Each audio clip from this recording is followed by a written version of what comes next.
На свою первую тренировку в Ледовом дворце Аслан Мамилу пришел 2 года назад.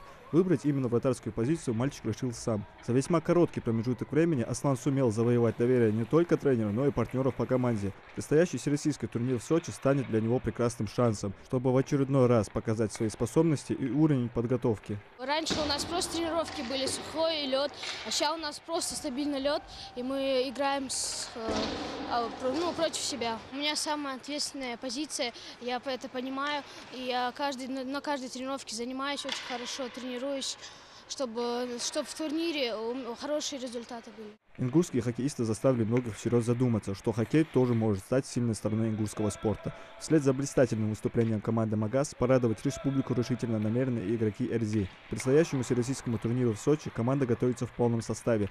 Под руководством своего наставника ребята отрабатывают самые важные упражнения. Дальние и ближние передачи направлены на сыгранность между игроками, броски и булиты, чтобы во время матча хоккеист не терялся, выходя 1 на 1 с вратарем соперника.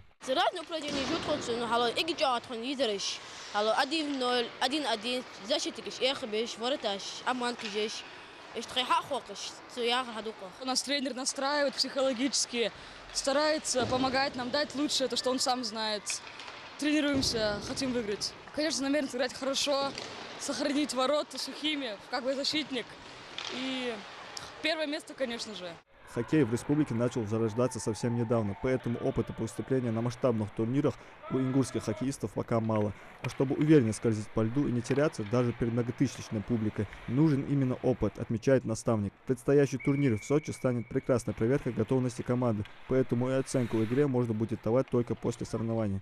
Меня это очень сильно радует, когда в моих глазах спортсмен как-то прогрессирует, исправляется.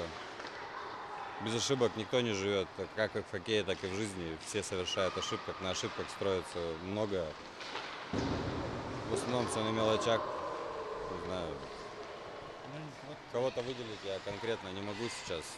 Все покажут игры дальнейшие, турниры, выступления, это как товарищеские, так и официальные. О турнире могу сказать, я думаю, пацаны выступят достойно. Покажут лицо тренера. После фееричного выступления детской команды на турнире памяти Рагулина здесь даже не сомневаются, что наши хоккеисты пополнят копилку очередным кубком на турнире в Сочи. Исмаил Гатагажу, Хаваш Гойгов, Новости 24.